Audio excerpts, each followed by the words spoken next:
Tim, apa kabar? Balik lagi di Debda Green. Di sini Intan balik lagi, udah bosen kan ngeliat Oki terus tiap hari. Akhirnya balik lagi nih sama Mas Gita dan Om Yuke. Halo, apa Intan. kabar? Kita udah lama banget gak ketemu ya Om Yuke ya. Berapa Gak ketemu puluh di juta mana-mana. tahun yang lalu ya. Udah 2 purnama. Oh, 2 purnama. Oke, kita mau ngucapin lagi happy nih di sini karena ada 2 personil kita yang mau lahiran istrinya. Abrar dan juga Kak Geri. Tapi yang happy juga di luar sana ada Arhan Pratama yang baru menikah. Selamat buat Pratama Arhan. Abrar dan Pratama Geri. Pratama Arhan ya, kembali namanya. Kita ucapin selamat ya. Tapi kalau ngomongin Arhan ini kan salah satu pemain timnas ya, penggawa timnas. Dan kita juga ngomongin timnas masih bermain di Piala AFF U23 nih. Cuman kita masih deg-degan banget. Tapi sebelum kita ngebahas mereka kemarin lawan Timor Leste sama lawan Malaysia, aku mau tanya dulu deh sama siapa ya? Om Yuke duluan deh. Om Yuke, ini sebenarnya hitung-hitungannya seperti apa nih kalau kita masih berharap Indonesia lolos ke babak selanjutnya? Ya masih sangat besar ya kalau melihat bagaimana persaingan di grup yang lain kan secara teori nggak mungkin lah Vietnam ngalah, nggak mungkin juga Malaysia ngalah gitu ya. Jadi di atas kertas sih harusnya kita bisa jadi runner up terbaik ya untuk lolos ke semifinal. Jadi sebenarnya masih terbuka lebar ya untuk kesempatannya. Kalau dari Mas kita? Karena ngelihatnya gini, kita kan udah pasti nggak ada saingan dari grup A. Grup A kan runner up-nya akan cuma punya 1 poin ya, dan udah tersingkir. Kemarin Kamboja Terus runner up yang mungkin terjadi adalah antara Malaysia dan Vietnam. Malaysia dan Timor Leste atau Indonesia yang akan jadi runner up terbaik. Rasa-rasanya sih Malaysia nggak mungkin pengen jadi runner up terbaik dengan Beresiko ya. beresiko akan ketemunya Thailand. Terus Vietnam apalagi. Mereka kan harus kalah dari Filipina, itu mereka jadi runner up terbaik dengan menyingkirkan Indonesia misalnya, tapi ketemunya juga Thailand. Jadi rasa-rasanya sih Indonesia yang akan lolos ke semifinal sebagai runner up terbaik, ya ketemunya Thailand. Nggak bisa milih kalau itu udah. Iya, kita doain aja mudah-mudahan, tapi ya Indonesia tetap bisa lolos. Cuman kan kemarin ini mengejutkan juga ya, kita tuh malah kena comeback dari Malaysia dan hampir susah menang dari Timor Leste. Nah ini sebenarnya nggak ada target sih di AFF U23 ini, cuman kalau Bung Yuke sendiri melihatnya kenapa bisa susah menang pertama, terus kedua juga bisa tiba-tiba kena comeback di saat lawan Malaysia. Yuki udah sini saja tuh ketawa. Iya, ya maksudnya nggak ada target harusnya bisa main lepas. Kita masih masih optimis ya, masih optimis kita bisa kalahin Malaysia, apalagi Sananta ya, udah bisa buka gol. Tapi di babak kedua emang konstelasi jadi berubah, terutama pemain naturalisasi mereka tuh ya, yang Fergus Tierney. Tierney itu luar biasa memang kecepatannya, dan juga pemain yang sayap yang kanan tuh, betul. Yang gimbal itu Malaysia itu cepet banget dan kita selalu dieksploitasi dari sisi fullback kiri. Karena gue juga sempat heran nih, kok si Frankie Misa nggak diganti-ganti? Padahal itu dia dicecer terus di situ tuh.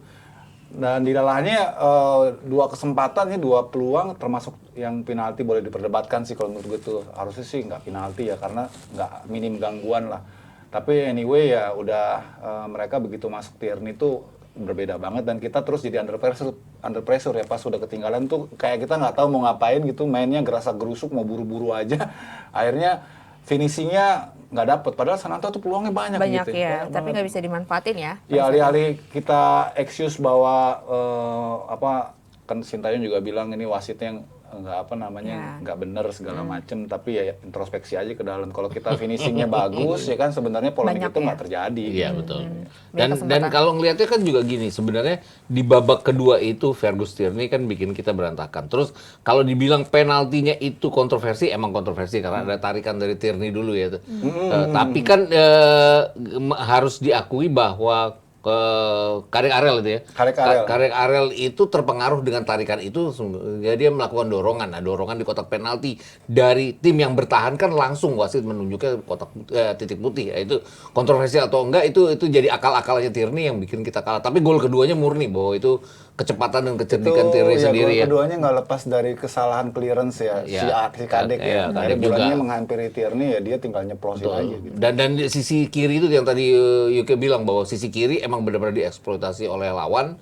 Terus Frankie Misa bagus ya kalau menyerang ya. Tapi betul. Terlambat, sering banget terlambat.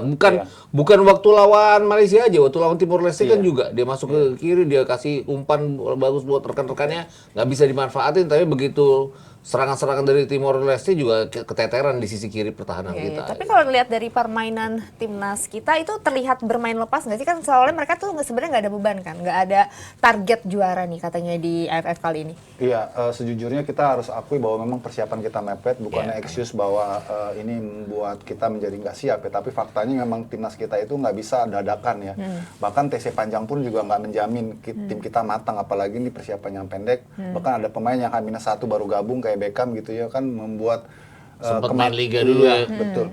Membuat kematangan bermain secara unit itu juga kurang ya. Tambah lagi kita juga harus akui bahwa nggak semua pemain terbaik, bahkan ST bilang ada 70% pemain pilihannya nggak bisa masuk tim. Itu juga mempengaruhi chemistry ya, kekompakan dan juga agresivitas maupun klinikal kita di muka gawang. Dan itu terbukti ya dalam 2 laga itu, kita kan bukan nggak punya banyak peluang kita. Bahkan Sananta dengan segala hormat dengan kontribusinya bikin 2 gol ya, itu juga kita harus apresiasi. Tapi ada momen-momen di mana dia bisa kill the game ya, yang bola-bola mudah kayak misalnya Sodorane Bagas. Iya, betul, itu gila itu bisa kepleset gitu.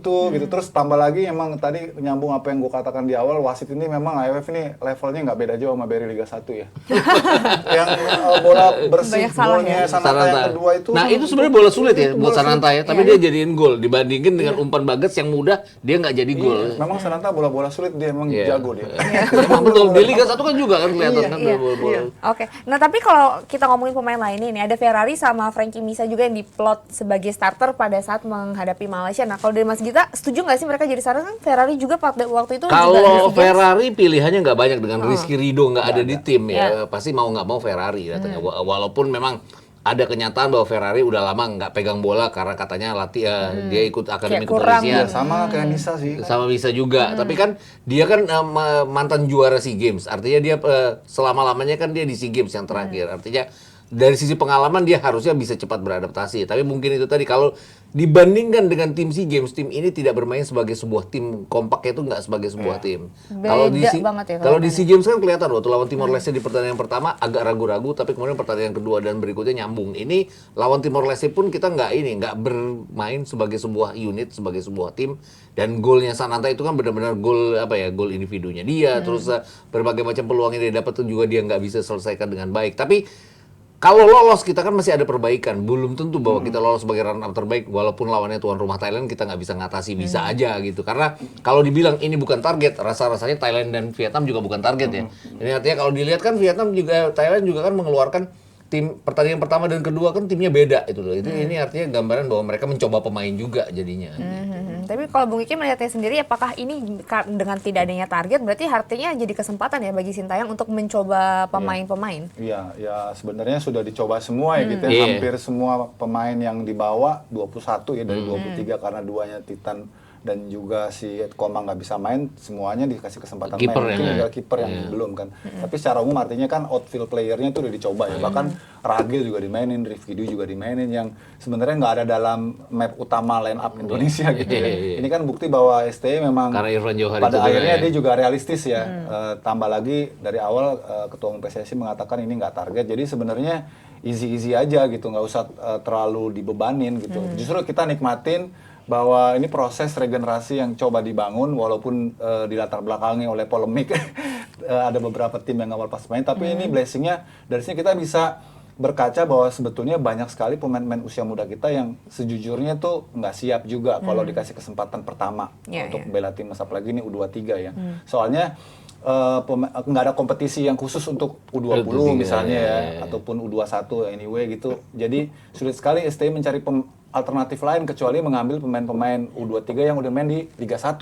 Yang itu jumlahnya nggak banyak. Minim, gitu. Ya. Akhirnya dipaksain kan kayak misalnya Ragil dimainin gitu kan, pemain yang boleh dibilang ini debutnya dia di tim nasional, terus juga si Kelly Sroyer ya yang di SEA Games juga jarang main ya, juga dimainin gitu. Terus ada Esa juga Sarul ya, itu kan juga debut dia di timnas. Nggak apa-apa, cuma itu potret bahwa kita memang minim pemain-pemain yang potensial di kelompok umur, khususnya U20 ke U23 gitu. Ya, ini terlihat banget ya kayak permasalahan yang dulu masih belum terselesaikan, artinya sampai saat ini belum adanya pertandingan khusus untuk kelompok umur, liga khusus untuk kelompok umur. Nah tapi kalau kita lihat nih di lawan Malaysia itu kan di babak kedua emang berubah banget nih. Kalau dari Mas Gita sendiri melihatnya, apakah ini dari taktik tersendiri, cara bermainnya, akhirnya Indonesia merasa tertekan atau seperti apa, Mas?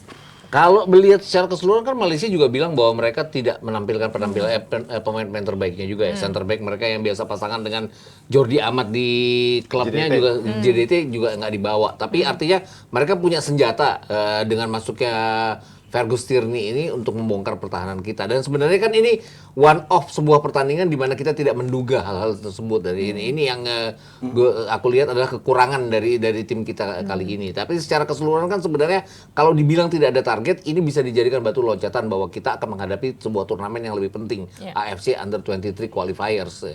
Ya, yang itu akan lebih penting yang membuat kita bisa lolos ke AFC Asian Cup nantinya Under 23, dan itu yang lebih penting dari turnamen ini kalau Kalau Bung Ika sendiri melihatnya udah ada perubahan belum dari timnas Indonesia pada saat melawan Timor Leste, dan kalau seandainya nanti lolos, apa nih yang paling harus benar-benar dibenahi oleh Sintayong? Perubahan secara signifikan sih enggak ya, karena memang materi pemainnya ya itu aja gitu. Tapi dari spirit udah kelihatan sebenarnya kita lebih full force ya waktu lawan Timor Leste, cuman ya masalah finishing aja. Terus kalau kita lolos, gue rasa ini kesempatan kedua ya untuk kita dan juga tentunya staf pelatih memperbaiki kinerja timnya lah.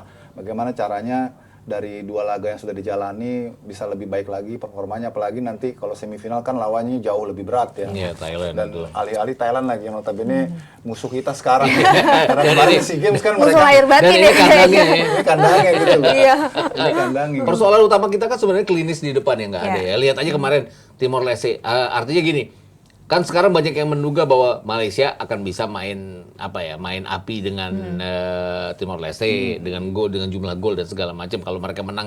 Kalau Timor Leste menang 3-2 kan mereka berdua yang lolos gitu kan. Tapi kalau kita kemarin klinis di depan, nggak ada lah persoalan-persoalan ini. Kita menang dengan angka yang besar, Timor Leste udah pasti tersingkir ya. Atau kalau mereka menang dari Malaysia yang tersingkir jadinya karena goal difference kita yang bagus. Nah, klinis di depan itu yang harus kita utamakan pada saat lawan Thailand. Minim peluang, pasti akan lebih minim peluang dibandingkan dengan lawan Timor Leste, dibandingkan dengan lawan Malaysia. Dan minim peluang itu kita benar-benar harus memanfaatkan semua peluang yang ada, Ramadan Sananta khususnya. Ya, ini tapi menarik ya. Tadi kan Bung Yuki juga sempat udah nyenggol masalah wasit nih. Tapi sebelum kita ke masalah wasit, aku mau singkat aja. Kalau Mas Gito berharapnya lawan siapa kalau lolos? Lawan Thailand sih pastinya. Om Yuki? Iya, lawan Thailand. Pinginnya menang lawan mereka ya? Iya, opsi lawan Thailand. Dan kita juga nggak ada Irfan Jauhari ya, masih cedera ya. Iya, Irfan sayang, padahal laga pertama main ya. Iya, laga pertama main. Itu yang kekurangan kita. Itu kenapa makin minim depannya. Iya, makin minim depannya. Itu kenapa Ragil terus dimainin nih. Iya, main terus di 2 game terakhir. Oke, nah ini kalau kita langsung beralih ke masalah wasit nih. Ini level AFF. Ini emang masih bisa dimaklumi ya dengan ini maksudnya kan ini kita jelas loh ngeliat penonton, terus komentator juga benar-benar bisa jelas melihat bahwa ini ya salah satu keputusannya itu ya yang jadi kontroversi kemarin dibilang offside padahal onside. Ini iya. Sebenarnya di tataran AFF dan kalau gue nggak salah Thailand kan juga udah mulai Thailand atau Vietnam gitu yang mulai pakai VAR ya. Iya.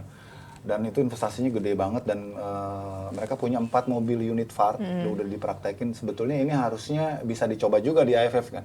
Kan setiap sesuatu regulasi yang baru itu sebelum diterapkan jadi regulasi baku kan dicobakan ya. Di junior biasanya ya. Biasanya di junior itu selalu jadi percobaan. Kan kayak di Eropa juga kan dengan rencana ataupun wacana offset yang seluruh badan itu kan juga kan dicobakan juga kan sebelum diterapkan secara keseluruhan kan. Ini yang juga harusnya AFF kalau mau naik level di antara lain itu mereka harus jadi pionir untuk menerapkan teknologi VAR supaya nanti anggota-anggota di bawahnya juga terdorong untuk melakukan itu. Karena kalau turnamen kayak gini kan tadi kita bilang ini kan on off match gitu ya, jadi nggak boleh sedikit pun ada kesalahan dari perangkat pertandingan soalnya bisa mengubah jalannya permainan dan kesempatannya nggak banyak. Lain kalau kompetisi bisa recovery. Sekarang kalah masih ada minggu depan kurang, minggu depannya lagi. Kalau ini kan kalah out. Sebenarnya agak aneh juga ya. Ini kan sebuah turnamen, tolonglah ini Under 23, oke nggak terlalu ini. Tapi kayak AFF senior aja, itu kan walaupun bukan kalender FIFA, itu kan turnamen yang terbesar yang ada di ASEAN ya. Kok VAR belum ada gitu. Karena kan semua keputusan kan jadi ragu dengan adanya VAR kan akan bisa diperbaiki walaupun VAR tidak 100% memperbaiki ya, kadang-kadang VAR terlalu detail jadi agak merugikan juga, tapi yang jelas bahwa akan lebih bagus daripada kalau hanya dengan mata manusia. Yes, jadinya. Betul sekali. Kita berharap mudah-mudahan kinerja wasit jadi lebih baik lagi di AFF dan juga Indonesia bisa lolos, kita doain mudah-mudahan ya. Oke deh Jebret Team, nanti kita bakalan balik lagi dengan bahasan selanjutnya setelah yang satu ini.